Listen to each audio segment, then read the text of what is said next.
Iya, Sat. Kelihatan, Sat.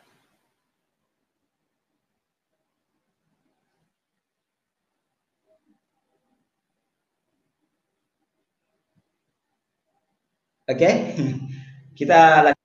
Jadi sebelum kita masuk ke dalam ayatnya, maka terlebih dahulu kita sedikit membahas tentang bagaimana Islam sebenarnya dan apa-apa saja yang harus kita ketahui, yang kita gambarkan tentang Islam itu sebelum kita masuk ke dalam ayat yang akan kita bahas.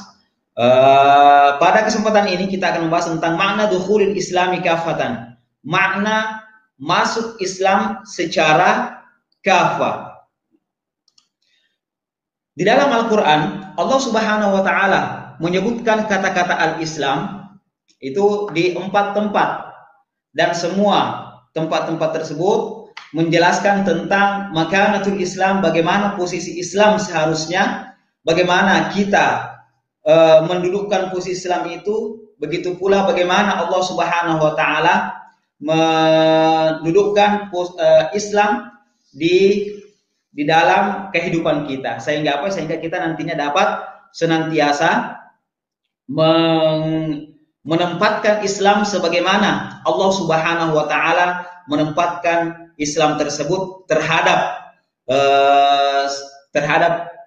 hambanya. Ayat pertama di dalam surah Ali Imran dikatakan, Bismillahirrahmanirrahim, Innad dina indallahil Islam, bahwasanya agama yang ada di sisi Allah Subhanahu wa Ta'ala hanyalah agama Islam. Hanyalah agama Islam. Begitu pula dalam surah yang sama Allah Subhanahu wa Ta'ala berfirman, wa may yabtaghi ghairal islami dina falan yuqbala minhu wa huwa fil akhirati minal khasirin. Barang siapa yang mencari selain Islam dinan, agama, falan yuqbala minhu, maka Allah Subhanahu wa Ta'ala tidak sekali-kali tidak akan menerimanya. Wa huwa fil akhirati minal khasirin, dan di akhirat termasuk orang-orang yang merugi. Begitu pula dalam surah Al-Maidah Allah Subhanahu wa Ta'ala menjelaskan, al-yauma akmaltu lakum dinakum wa atmamtu 'alaikum ni'mati wa raditu lakumul Islam dina. Dan saya ridha bagi kalian Islam sebagai agama kalian. Jadi kalau Allah Subhanahu wa Ta'ala ridha Islam sebagai agama kita, maka satu-satunya agama yang diridhoi oleh Allah Subhanahu wa Ta'ala adalah agama Islam.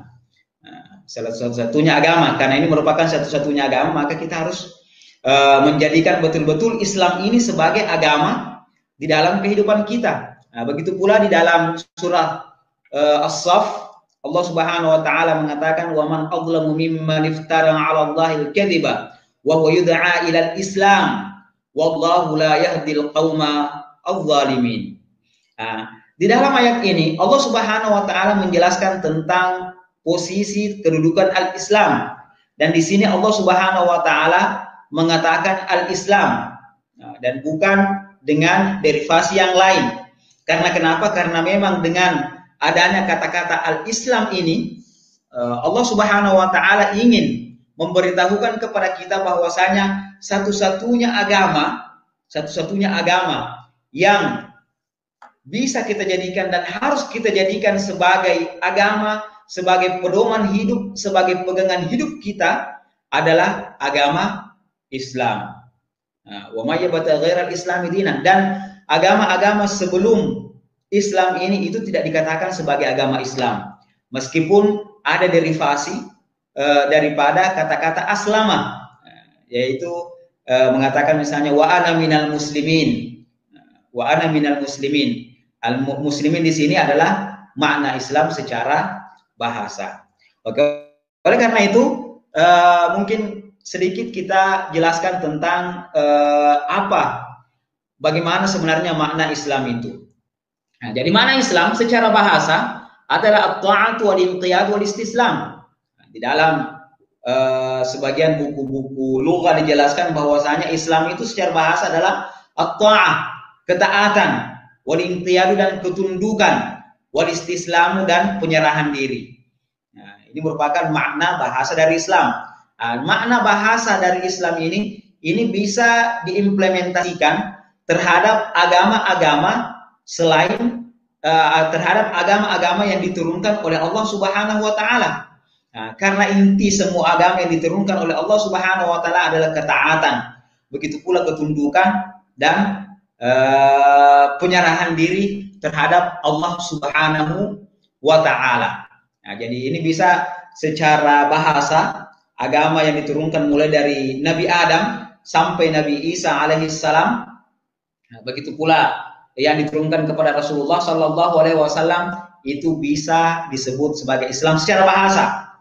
Akan tetapi secara syarak, menurut syaraknya, bahwasanya Islam itu adalah agama alladzi unzila ala Muhammadin sallallahu alaihi wasallam, agama yang diturunkan kepada Nabi Muhammad sallallahu alaihi wasallam, khatimil anbiya'i wal mursalin, yang mana Nabi Muhammad sallallahu alaihi wasallam ini adalah penutup para nabi dan para rasul, dan agama ini dibawa ilal alam.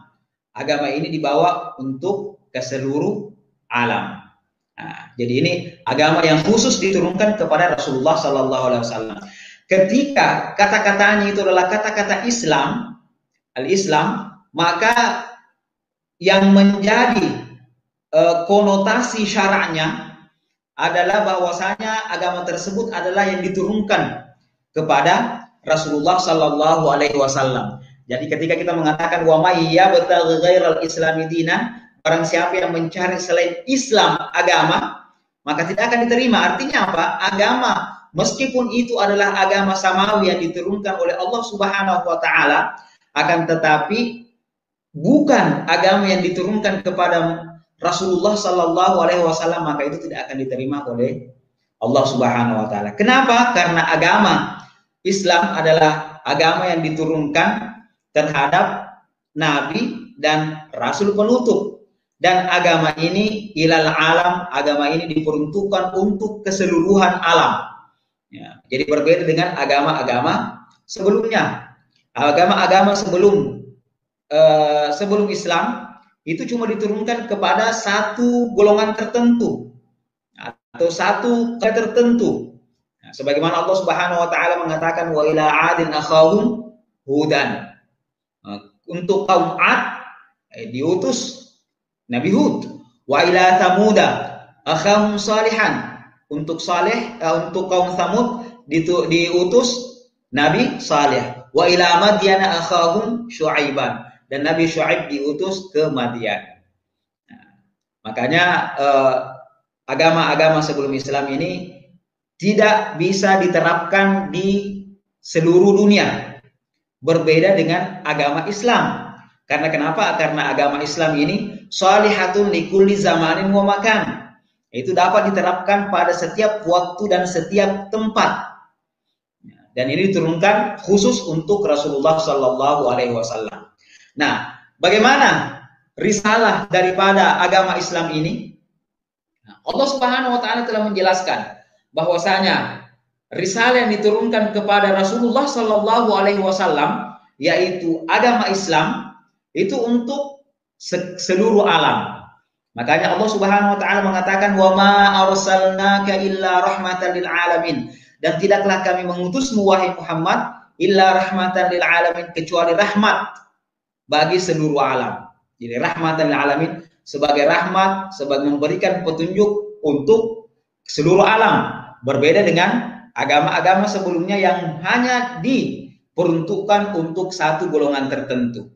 Yahudi untuk Bani Israel. Nasara, agama Nasrani juga seperti itu. Berbeda dengan Islam. Nah, makanya Islam ini adalah agama yang mana diperuntukkan untuk seluruh alam. Kemudian Allah Subhanahu wa taala juga mengatakan wa ma arsalnaka illa kaffatan linnas basyiran wa nadhira walakinna aktsaran nasi la ya'lamun. Dan tidaklah kami mengutusmu Muhammad, kecuali untuk kaffatan linnas, seluruh manusia. Jadi agama Islam ini diperuntukkan untuk seluruh manusia.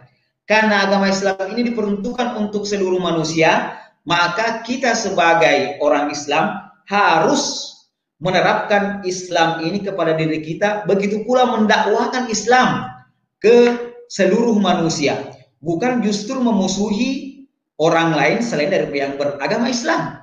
Akan tetapi kita menganggap orang yang beragama selain daripada agama Islam adalah orang-orang yang mesti tersampaikan dakwah kepada mereka.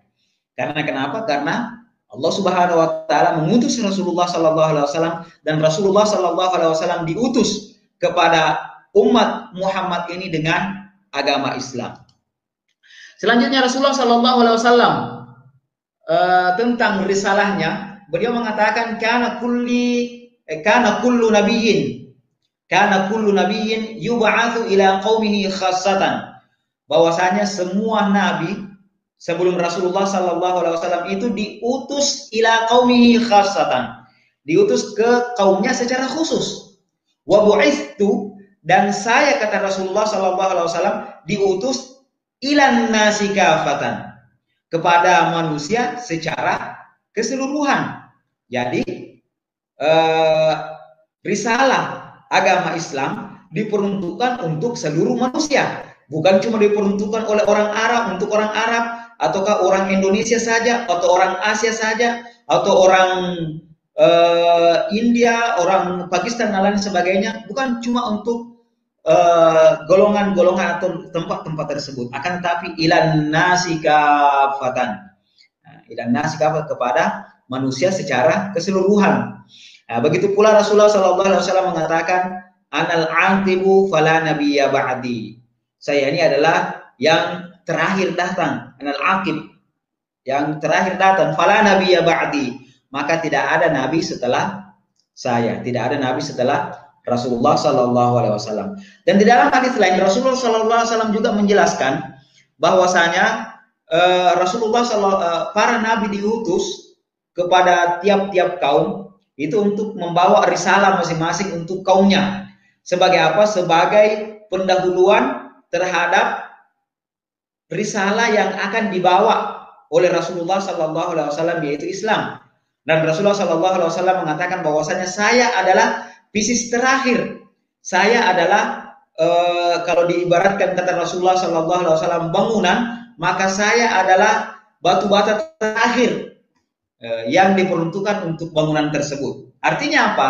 Rasulullah sallallahu alaihi wasallam adalah pelengkap terhadap risalah yang dibawa oleh nabi-nabi sebelum Rasulullah sallallahu alaihi wasallam. Makanya semua risalah yang ada sebelum Rasulullah sallallahu alaihi wasallam itu akan mengikut terhadap risalah yang dibawa, yaitu Islam yang dibawa oleh Rasulullah Sallallahu Alaihi Wasallam, yaitu agama Islam. Nah, karena risalah yang dibawa Rasulullah Sallallahu Alaihi Wasallam adalah agama Islam, maka ada perintah di dalam Al-Quran untuk masuk ke dalam Islam secara kafah, masuk ke dalam Islam secara kafah. Nah, nanti akan kita jelaskan kenapa di sini saya pribadi lebih condong, begitu pula kebanyakan ulama mengatakan bahwasanya mana asing di sini adalah al-Islam. Dengan adanya Allah Subhanahu wa taala mengatakan di dalam surah Al-Baqarah ayat 208, ya ayyuhalladzina amanu dakhulu fis silmi kaffah wa la tattabi'u khutuwatis syaitan innahu lakum aduwwum mubin. Wahai orang-orang yang beriman, udkhulu, masuklah kalian fisilmi kafatan. Ini fisilmi kafah, kafatan di situ. Fisilmi kafatan, ke dalam asil kafatan, ke dalam Islam kafatan secara keseluruhan. Wala tattabi'u khutuwatis syaitan, dan janganlah kalian mengikuti langkah-langkah syaitan. Innahu lakum, sesungguhnya syaitan itu bagi kalian aduwwum mubin, adalah musuh yang nyata bagi kalian. Nah, kemudian di dalam ayat ini kata-kata as-silmi ini berbeda ahli tafsir dalam menafsirkan hal tersebut. Di antaranya di sini saya memberikan ada lima penafsiran terhadap kata-kata as-silmi. Di antaranya yang pertama adalah yang dimaksud dengan as-silmi di sini adalah al-Islam. Al-Islam. Ini dikatakan oleh Mujahid, begitu pula Qatadah, wa Ibnu Abbas, wa Dhahhak, dan selain daripada mereka. Kemudian yang kedua maknanya adalah at-ta'ah, ketaatan, dan ini dikatakan oleh Ar-Rabi'. Yang ketiga adalah amruddin. Jadi dukhulu fis silmi kafah, udkhulu fi amriddin kafah, pada perkara agama kafatan. Nah, ini dikatakan oleh Tawus. Begitu pula Sufyan Ats-Tsauri mengatakan yang dimaksud di situ adalah anwa'ul bir. Anwa'ul bir, segala jenis kebaikan. Maka udkhulu fis silmi kafah, laksanakanlah segala jenis kebaikan yang telah diturunkan kepada kalian. Nah, begitu pula di dalam maknanya ini ada makna as-sulh. Nah, sebagaimana pula yang dikatakan karena as-silmi ini, ulama ada yang membaca as-silmi, ada yang membaca as-salmi. Ada yang membaca as-silmi, ada yang membaca as-salmi. Kata-kata as-silmi dalam Al-Quran ini cuma ada pada surah Al-Baqarah ayat 208. Kalau as-salmi ada pada surah Muhammad. Dan yang membaca as-salmi pada surah Al-Baqarah 208 adalah kebanyakan qurra dari Ahlul Hijaz.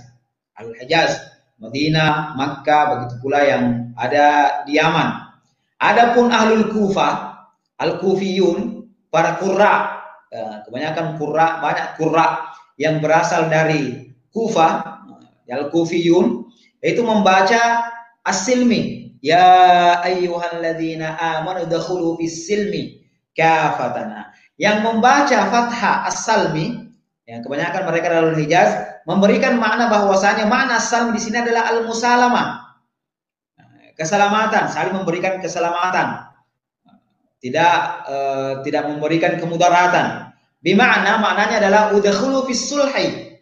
Masuklah kalian ke dalam as-sulh, ke dalam perjanjian damai, supaya tidak terjadi perang, wal musawamah, dan tawar menawar, wa tarkul harbi, begitu pula meninggalkan al-harb, meninggalkan peperangan, wa i'ta'i al-jizyati, begitu pula memberikan al-jizyah. Jadi di sini sebenarnya ihtimal atau kemungkinan daripada makna silmi di sini banyak sekali. Kalau Imam Al-Alusi dalam tafsirnya Ruhul Ma'ani mengatakan bahwasanya ini ada sekitar 13 makna, kemungkinan makna yang telah diungkapkan oleh para mufassir. Akan tetapi kebanyakan daripada makna ini sama antara satu dengan yang lain. Sama seperti di sini. Kalau di sini yang hampir semua di sini maknanya sama. Al-Islam dengan ketaatan. Ketaatan maksudnya di sini adalah taat kepada syariat Islam. Amruddini maksud di sini adalah Islam juga. Anwa'ul bir maksud di sini adalah Islam juga. Artinya apa? Artinya antara satu makna dengan makna yang lain tidak terjadi banyak pertolakan makna, sehingga antara satu makna dengan makna yang lain memberikan makna yang betul-betul berbeda. Tidak ada yang memberikan makna bahwasanya udkhulu fis silmi kafatan, maksudnya adalah masuklah kalian atau tinggallah Islam secara keseluruhan. Akan tetapi hampir semuanya maknanya sama. Kemudian makna yang rajih di sini menurut mufassirin, jadi setelah tadi terjadi perbedaan pendapat, dan perbedaan pendapat daripada makna as-silmi ini kebanyakan dari para sahabat tadi, begitu pula tabi'in dan tabi'in. Kemudian mufassirun ketika membaca dan menafsirkan ayat ini, kebanyakan dari mereka yang memberikan penafsiran itu mentarjih makna yang pertama, yaitu rajjaha katsirun minal mufassirina al-qaul al-awwala, al-qaul al-awwal al-qailah, yang mengatakan bi anna ma'nahu, bahwasanya makna daripada as-silmi di sini adalah al-Islam. Nah, inilah yang diambil oleh Muqatil bin Sulaiman. Dikatakan Muqatil bin Sulaiman adalah mufassir pertama. Mufassir pertama pada beliau adalah gurunya Imam Asy-Syafi'i. Meskipun ada yang mengatakan bahwasanya Muqatil bin Sulaiman ini adalah masuk dalam termasuk at-tasyayyu', masuk dalam golongan Syiah. Kemudian Al-Akhfash dalam Al-Qur'a, begitu pula At-Tabari dalam tafsir At-Tabari, Jami' al-Bayan, begitu pula At-Tha'labi dalam tafsirnya, As-Sam'ani wal Baghawi wan Naisaburi, Fakhruddin Ar-Razi dalam tafsirnya Ibnu Abdissalam, begitu pula Al-Qurtubi dalam tafsirnya Al-Qurtubi, Al-Jami' Ahkam Al-Qur'an, An-Nasafi tafsirnya, wa Ibnu Katsir wa Syarbini, Al-Khatib Asy-Syarbini wal Alusi wa ghairihim, itu semuanya mentarjih bahwasanya dimaksud di sini adalah al-Islam. Imam Al-Qurtubi menyebutkan bahwasanya kenapa di sini yang di kebanyakan mufassirun mengatakan maknanya adalah al-Islam. Wadzalika lamma bayyana Allah Subhanahu wa taala ila mu'minin wa kafirin wa munafiqin. Yakni maksudnya adalah bahwasanya ayat ini ketika kita melihat munasabatul ayat dengan ayat-ayat sebelumnya, ayat-ayat sebelum ini mulai daripada wadhkurullaha fi ayyamin ma'dudat, kemudian beberapa ayat setelahnya sampai ya ayyuhalladzina amanu dkhulu fis silmi kafah, itu menjelaskan tentang keadaan orang mukmin, orang kafir, dan orang munafik. Sehingga ayat ini mengatakan kunu ala millatin wahidatin, jadilah kalian semua ke dalam satu agama, wajtami'u 'alal islami, dan berkumpullah kalian semua ke dalam Islam. Yang mukmin tadi maka laksanakan semua syariat-syariat Islam.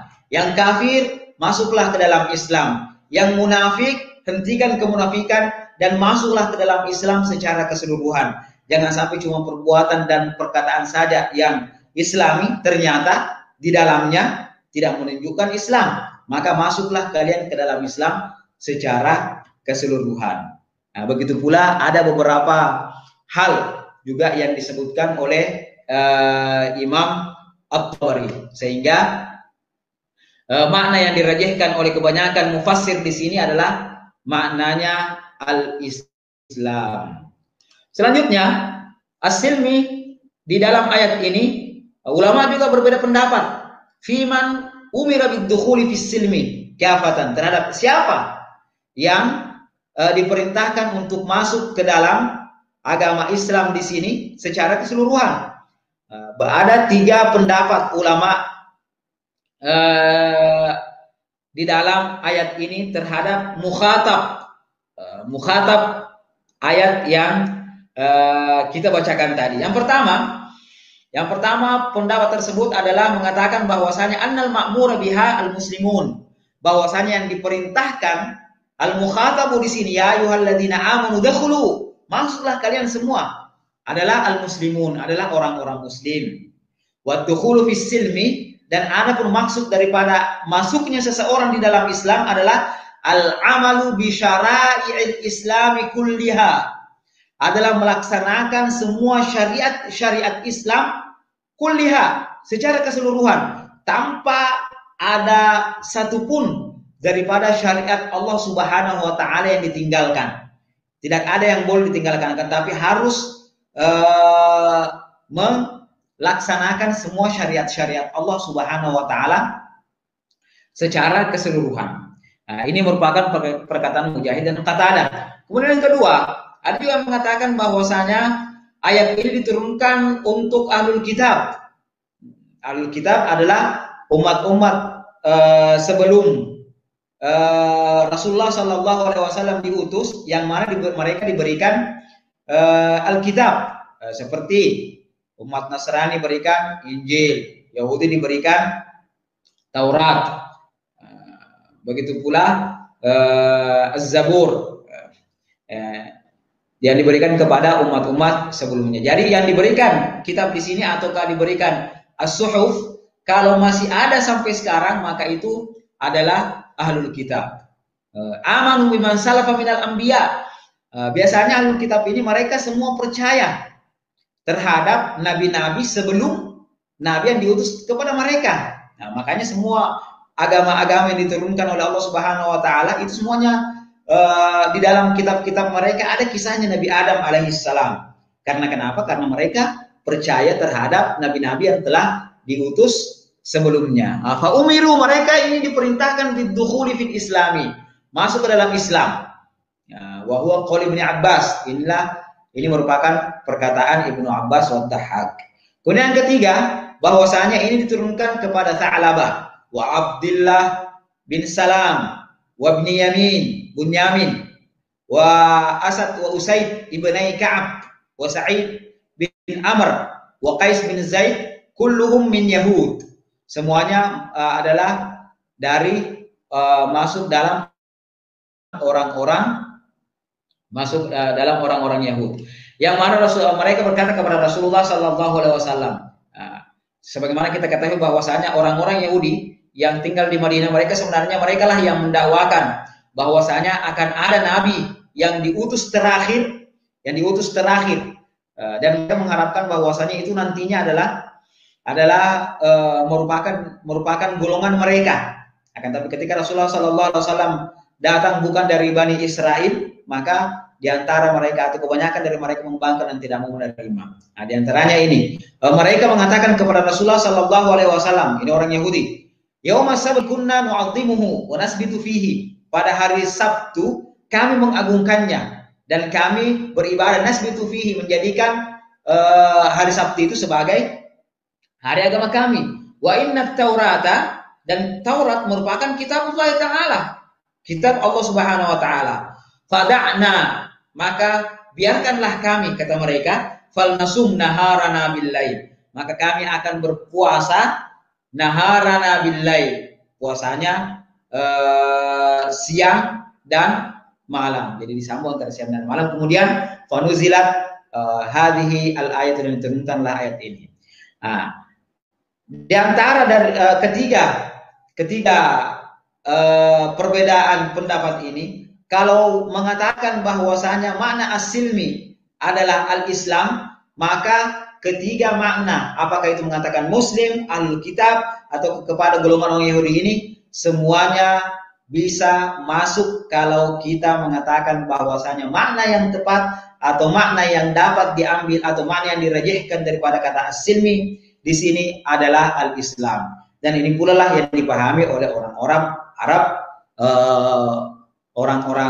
Arab dulu. Nah, makanya ada di antara sahabat ketika keluarganya keluar dari agama Islam, ada yang memberikan, yang bernasyid, mengatakan da'utu ashirati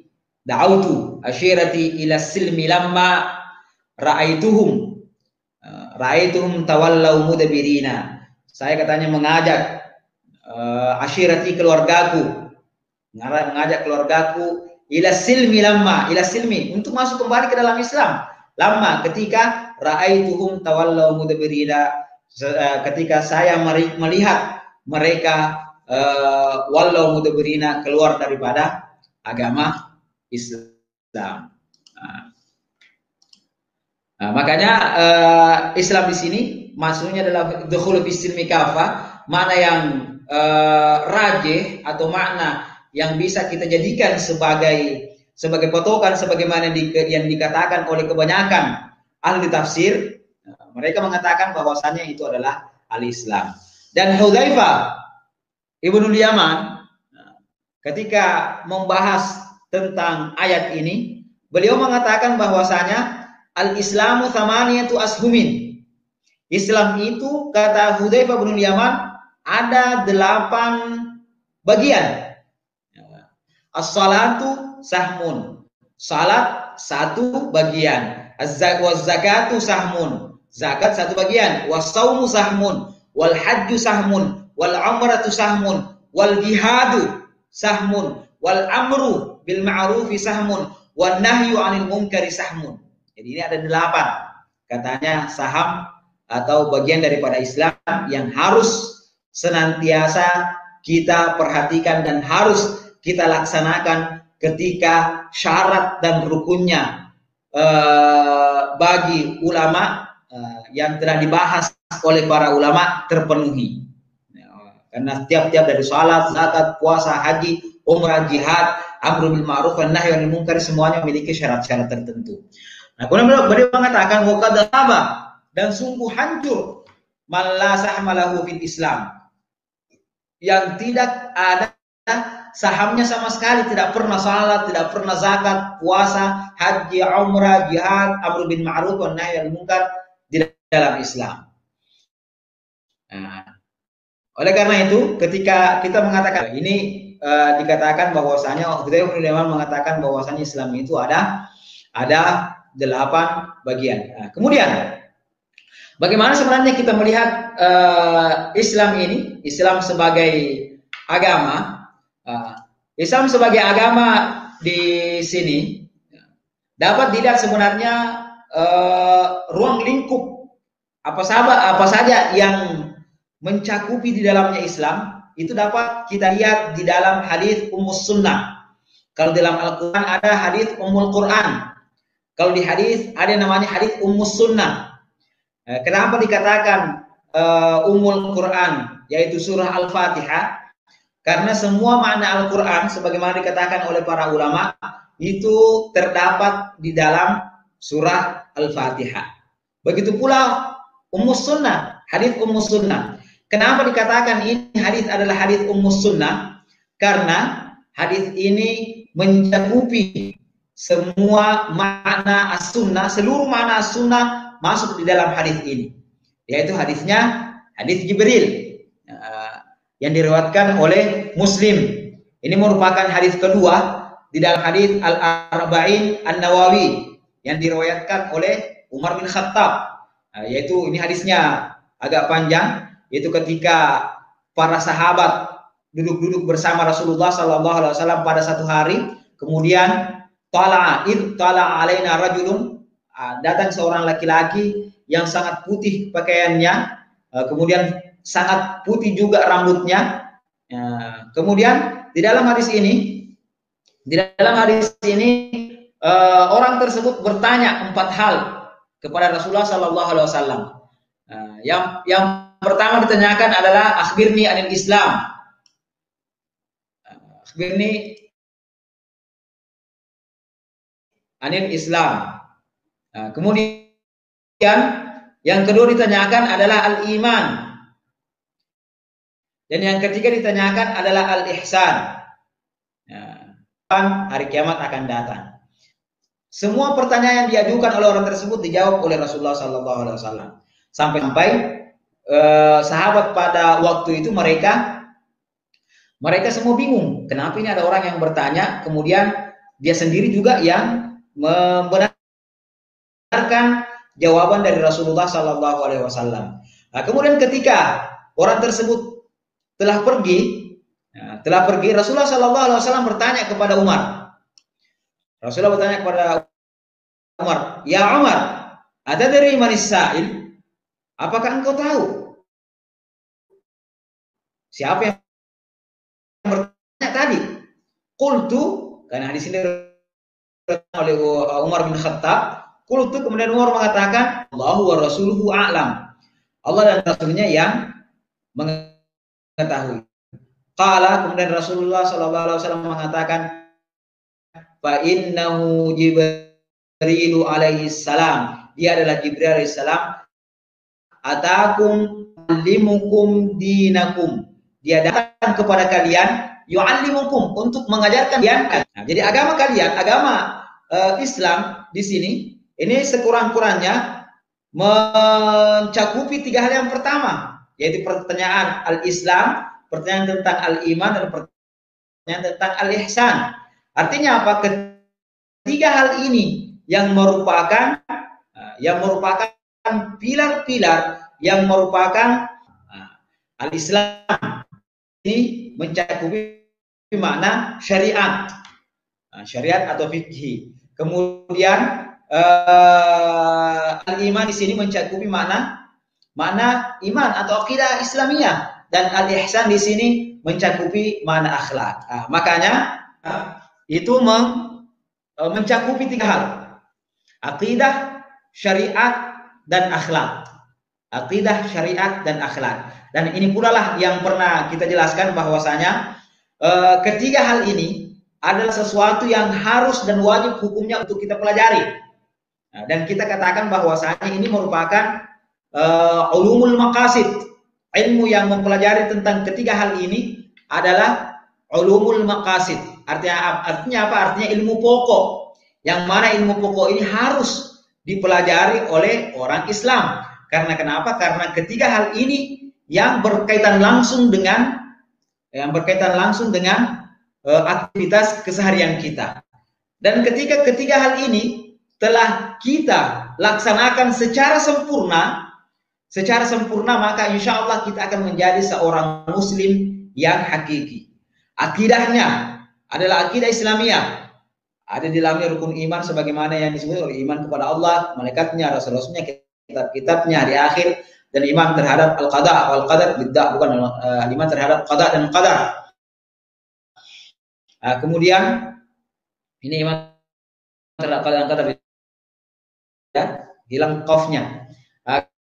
Kemudian syariah, di syariat ini atau karena syariat dan fikih adalah hal yang sinonim, artinya apa? Semuanya membahas tentang perbuatan. Nah, makanya Islam dikatakan akidah wa syariah, ya kan? Syariah ini adalah hukum-hukum yang berkaitan dengan perbuatan. Cuma apa bedanya antara syariat dan fikih? Syariat adalah merupakan hukum-hukum yang telah diturunkan oleh Allah Subhanahu wa taala dan telah dijelaskan secara gamblang. Salat, puasa, zakat, haji, kemudian hukum qisas, hukum al-hudud. Nah, itu semua adalah syariat dari Allah Subhanahu wa taala. Karena kenapa? Karena hal tersebut diturunkan secara gamblang oleh Allah Subhanahu wa taala. Makanya kita tidak boleh menolak yang namanya syariat Islam. Karena kenapa? Kalau mengatakan syariat berarti hal tersebut ulama semua sepakat dan di dalamnya biasanya ada ijma. Makanya tidak kalau mengingkari daripada syariat Islam, itu bisa dikatakan bahwasanya dia adalah dia bisa dikategorikan sifatnya sebagai orang kafir. Adapun kalau fikih, selama itu tidak keluar daripada ranah perbedaan pendapat, kalau ada mengatakan wajib, ada yang mengatakan sunnah, selama kita tidak keluar dan mengatakan saya memilih yang haram, ternyata kita ini bukan mujtahid, maka itu tidak dibolehkan. Dan ruang lingkup daripada syariat ini, sebagaimana fikih ruang lingkupnya ada 4 ruang pembahasan utama, yaitu tentang masalah ibadat, hubungan dengan Allah Subhanahu wa taala, kemudian muamalah, munakahat, dan jinayat. Keempat hal ini merupakan ruang lingkup daripada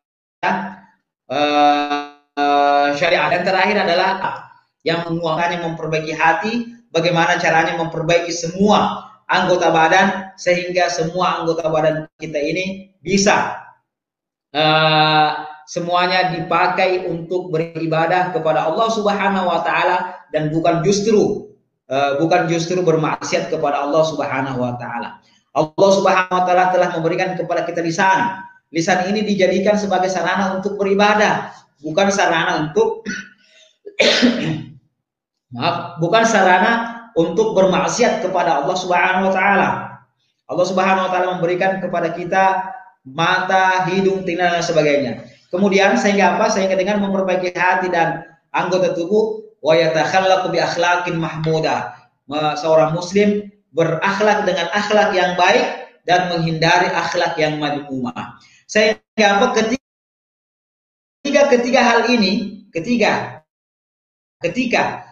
hal ini telah dijalankan oleh seorang muslim secara sempurna, maka insya Allah dia dikatakan sebagai seorang muslim yang hakiki. Dan kedelapan hal yang disebutkan tadi oleh Hudzaifah bin Yaman itu semuanya masuk di dalam ketiga hal ini. Nah, makanya kalau di dalam Al-Quran begitu pula hadis, ayat-ayat dalam Al-Quran dan ayat-ayat dalam hadis itu tidak pernah keluar daripada ketiga hal ini.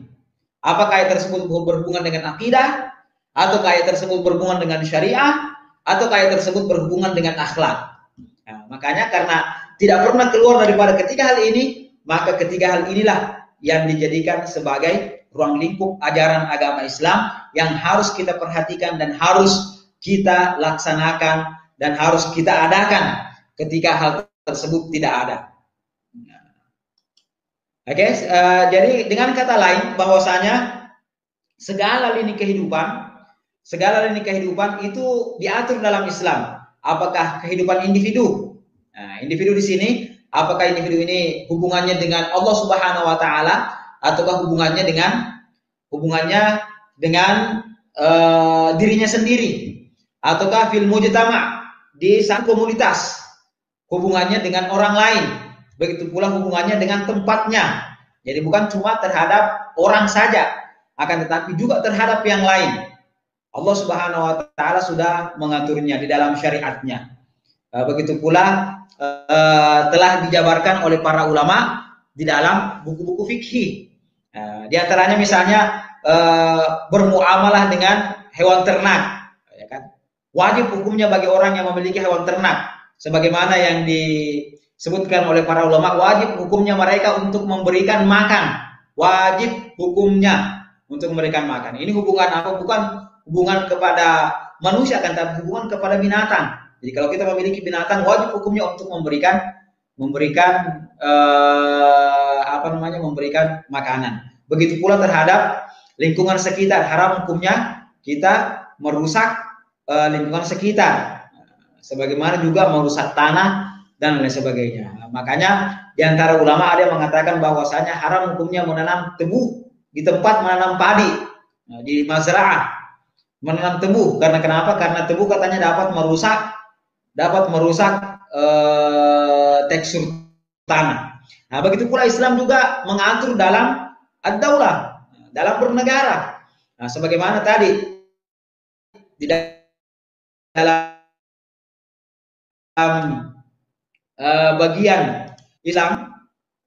bagian Islam ini ada syariah, di sini ada jinayat. Jinayat ini mengatur, yang diatur di sini yang berkaitan dengan negara. Ya, makanya kalau masalah hukum itu sudah diatur di sini, berkaitan dengan masalah ekonomi sudah ada di sini, ada dalam muamalah, berkaitan dengan pemerintahan ada di sini, disebutkan di dalam masalah jinayat. Begitu pula berkaitan dengan hal-hal yang sifatnya misalnya tentang undang-undang pernikahan, ada di sini. Pernikahan ada dalam masalah munakahat. Jadi insyaallah Islam ini adalah agama yang sempurna dan paripurna, sehingga kita bisa menjadikan Islam ini sebagai pedoman hidup. Makanya Islam karena kesempurnaannya, dia ada sebagai akidah syariah dan di dalamnya juga ada akhlak, maka Islam ini bisa menjadi sebuah ideologi, bisa menjadi sebuah mabda. Karena kenapa? Karena dia punya akidah dan punya aturan, dia punya asas dan punya aturan, dan aturan itu semuanya terpancar daripada akidah itu sendiri. Sehingga apa? Sehingga dikatakan bahwasanya Islam ini juga adalah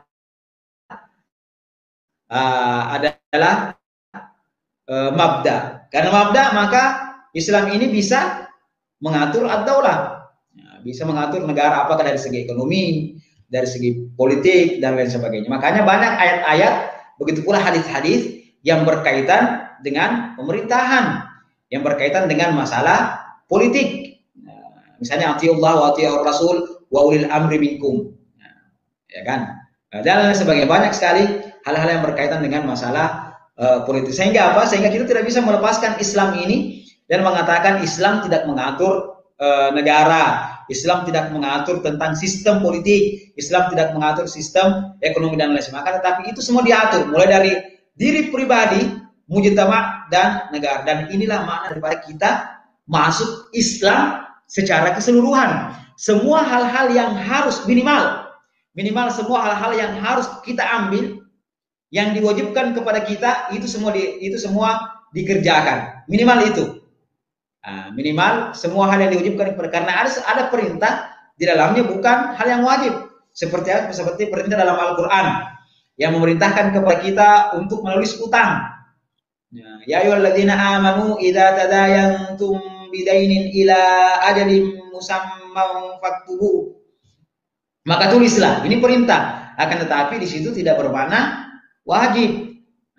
Maka kalau orang tidak menulis hutang, apakah berdosa? Tidak berdosa. Akan tetapi kalau menulis hutang itu lebih baik, dan ulama mengatakan bahwasanya maknanya di sini adalah makna al-irsyad. Nah, jadi semua yang mana yang harus kita perhatikan di sini, yang paling pertama karena kita memiliki hukum taklifi, itu ada 5, wajib, sunnah, mubah, makruh dan haram. Yang paling pertama harus diperhatikan adalah yang wajib, yang fardu, yang harus dijalankan. Apakah itu di individu, bermasyarakat, dan bernegara. Ini yang pertama yang harus. Dan hal-hal yang sifatnya sunnah itu juga seharusnya bagusnya. Tetapi kalau tidak mau, maka itu kembali kepada diri pribadi masing-masing. Nah, makanya ini nanti yang sunnah ini yang mempengaruhi kualitas takwanya seseorang, ya kan?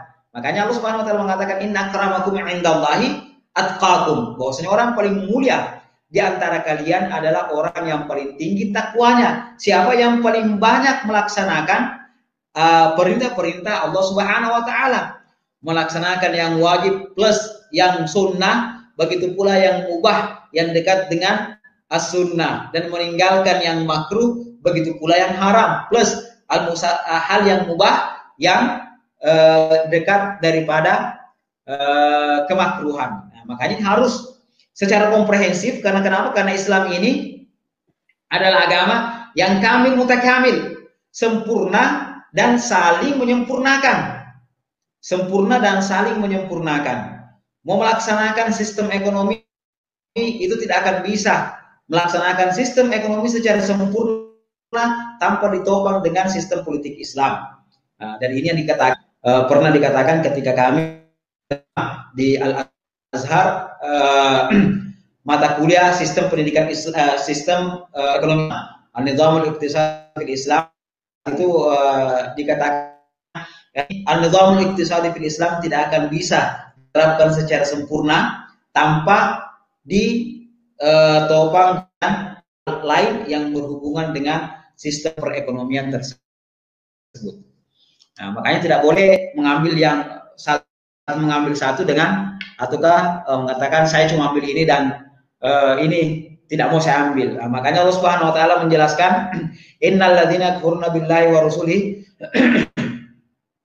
bahwasanya orang-orang yang ingkar terhadap Allah dan Rasulnya, wa yuriduna yufarriqu bainallahi wa rusulihi, dan mereka ingin memisahkan antara Allah dan Rasulnya, wa yaqulun, dan mereka mengatakan nu'minu bi ba'd, mengingkari sebagian yang lain.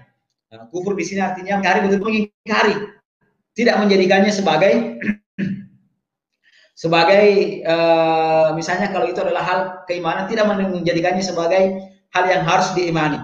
Wa yuriduna an yattakhidhu baina dzalika sabila, dan mereka menginginkan mengambil antara iman dan al-kufr ada jalan tengah.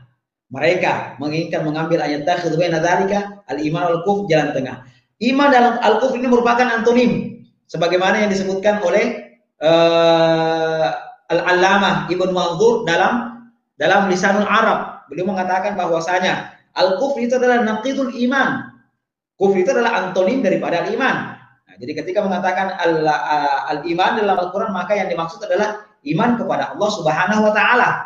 Dan tidak pernah di dalam Al-Quran mengatakan al-iman, yang dimaksud di sini adalah iman terhadap berhala, iman terhadap yang lain. Karena kenapa? Karena bahasa iman adalah bahasa yang khusus diperuntukkan untuk orang mukmin, untuk orang Islam. Selain daripada iman, kepercayaan kepada Allah Subhanahu wa taala, Allah Subhanahu wa taala mengatakan itu sebagai al-kufr.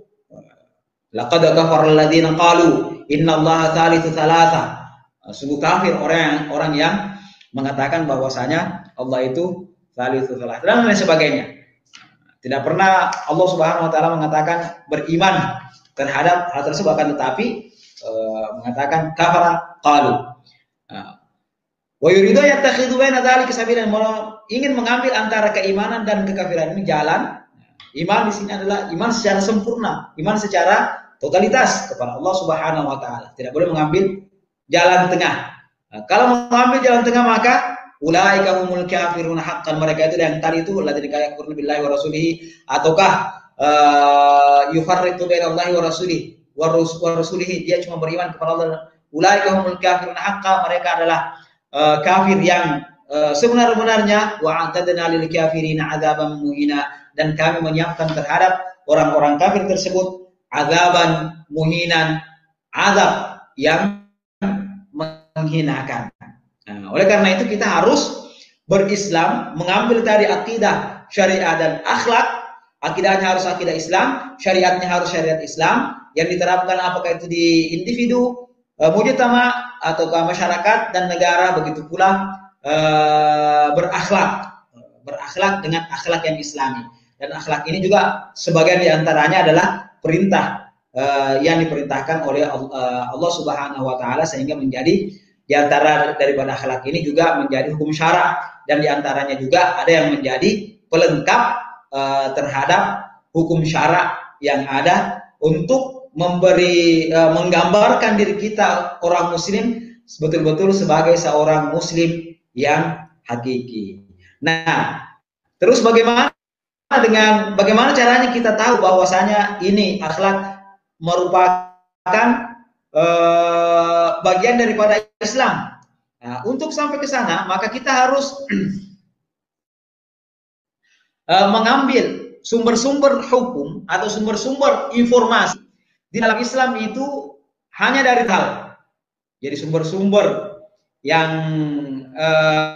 kredibel di dalam Islam untuk dijadikan sebagai rujukan, itu cuma ada tiga sumber. Yang pertama Al-Quran, yang kedua As-Sunnah, dan yang ketiga adalah al-ijtihad.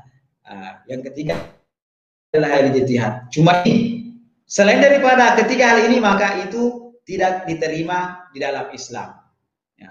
Kalau ijtihad, seorang mujtahid, atau kalau bahasa sederhananya adalah pendapat. Akan tetapi pendapat yang ada di sini bukanlah pendapat dari orang biasa. Akan tetapi pendapat yang ada di sini adalah pendapat dari seorang yang memang memiliki kredibel, yang memang memiliki syarat-syarat untuk memberikan pendapat di dalam Islam. Sehingga apa? Sehingga di dalam Islam itu tidak sembarangan orang boleh memberikan pendapat. Sehingga apa? Sehingga di dalam Islam kita bisa memberikan penilaian apakah perbedaan pendapat ini Islami atau tidak Islami, ya kan? Bagaimana caranya? Lihat, apakah perbedaan pendapat ini ada di dalam Islam atau tidak ada dalam Islam, ataukah apakah perbedaan pendapat ini bersumber dari Al-Quran atau As-Sunnah atau ijtihad dan lain sebagainya, sehingga bisa dijadikan sebagai sumber dalam Islam. Kalau ada yang mengatakan bahwasanya zina itu adalah sesuatu yang halal ketika itu dilaksanakan misalnya di ruang yang privat, kalau mengatakan kalau di dalam ruangan itu tidak apa-apa orang bersih, karena masuk dalam zona yang tidak boleh dicampuri orang lain. Nah, kalau ada mengatakan seperti itu, maka lihat apakah memang ada dalam ijtihadnya ulama mengatakan seperti itu. Kalau tidak ada, berarti ini antara rayul Islam dan rayul ghairil Islam. Kalau rayul Islam dan rayul ghairil Islam, maka tidak ada pilihan kecuali memilih rayul Islam. Kalau ada orang yang mengatakan sholat 5 waktu itu tidak wajib, ada yang mengatakan dan hal itu tidak pernah dikatakan oleh para ulama.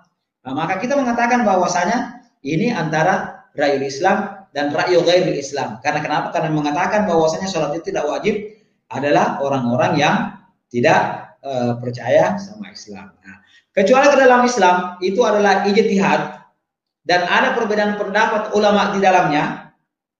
Ada perbedaan pendapat ulama di dalamnya, maka itu boleh memilih. Akan tetapi pilihan di sini adalah sesuai dengan ijtihad yang telah dikeluarkan oleh para ulama. Tidak boleh kita mengeluarkan ijtihad sendiri, dan tidak boleh juga kita mengatakan itu cuma ijtihad. Kalau cuma ijtihad maka boleh tidak kita ambil. Iya, boleh tidak kita ambil kalau kita ini adalah seorang mujtahid. Tapi kalau Anda bukan seorang mujtahid, maka tidak ada pilihan lain kecuali mengambil apa yang telah menjadi ijtihadnya para ulama. Karena kenapa? Karena itu adalah sumber yang kredibel di dalam Islam. Makanya orang yang tidak di bawahnya mujtahid itu tidak diterima perkataannya di dalam Islam. Nah, makanya ketika ada pendapat, maka kita yang paling pertama diverifikasi apakah ini ijtihad atau bukan. Apakah ini ijtihad apa itu? Bagaimana cara verifikasi dia? Siapa yang mengatakan? Dan apa yang dikatakan oleh para ulama tentang orang tersebut? Apa yang dikatakan oleh para ulama tentang orang tersebut? Karena kenapa? Karena orang yang mengatakan ini dan itu, akan tetapi dia belum teruji. Kalau belum teruji, maka berarti belum maksudnya belum teruji dari apakah dia sudah memenuhi syarat untuk mujtahid atau bukan. Seorang doktor misalnya, doktor di fikih atau doktor di usul fikih, tidak serta-merta menjadi seorang mujtahid. Tidak serta-merta menjadi seorang mufti. Karena kenapa? Karena ijtihad ini tidak didapatkan di dalam bangku pendidikan. Sampai profesor pun tidak bisa langsung kita mengatakan bahwasanya dia adalah seorang mujtahid. Karena kenapa? Karena ini adalah sifat yang mana sifat ini ada syarat-syarat yang harus terpenuhi, yaitu syarat-syarat seorang mujtahid. Nah, makanya tidak sembarangan kita mengambil pendapat dari orang. Nah, makanya kalau sumbernya tidak berasal dari mujtahid, nah, tidak perlu kita tidak bisa menerima secara langsung. Karena kenapa? Karena berarti itu bukanlah masuk dalam rayul Islam. Kemudian ijtihad ini, kalau ada yang bertanya mana ijma' dan mana qiyas? Ijma' dan qiyas itu masuk dalam ijtihad. Kenapa? Dalam ijtihad ini, apabila semua mujtahid sepakat, maka itu namanya ijma'. Jadi seluruh mujtahid yang ada pada saat itu seluruh tanpa satupun yang menolak mengatakan satu hal, maka dikatakan bahwasanya itu adalah ijma'. Seluruh. Makanya karena seluruh ijma', sebagian ulama mengatakan bahwasanya, dan ulama semua sepakat daripada hal ini, bahwa ijma' yang diterima adalah ijma' sahabat. Nah, semua ulama sepakat akan hal tersebut, bahwasanya ijma' sahabat itu diterima. Adapun ijma' setelah sahabat, itu terjadi perbedaan pendapat ulama. Nah, dan ijma' pada masa sahabat ini banyak sekali yang menjadi contoh. Seperti memerangi orang yang ingkar zakat. Itu adalah ijtihad yang mana sebelumnya ada yang setuju, ada yang tidak setuju. Akan tetapi pada akhirnya semuanya setuju dan satu kata untuk memerangi orang yang ingkar zakat tersebut. Begitu bulan Al-Quran, pertamanya setuju, pertamanya ada yang setuju dan ada yang tidak setuju. Nah, kemudian semuanya sepakat. Begitu pula ketika Sayyidah Fatimah meminta Rasulullah SAW, sehingga Abu Bakar mengumpulkan para sahabat. Dikatakan bahwa ternyata ada yang pernah mendengar dari Rasulullah SAW bahwasanya apa yang ditinggalkan oleh Nabi dan Rasul itu adalah sedekah. Nah, itu ijtihad. Begitu pula al-qiyas. Qiyas ini juga merupakan ijtihad. Nah, ijma' ini kebanyakan al-aghlabiyah dia hukumnya adalah qat'i. Nah, jadi sesuatu yang sifatnya dhanni bisa menjadi qat'i ketika apa? Ketika ada ijma'.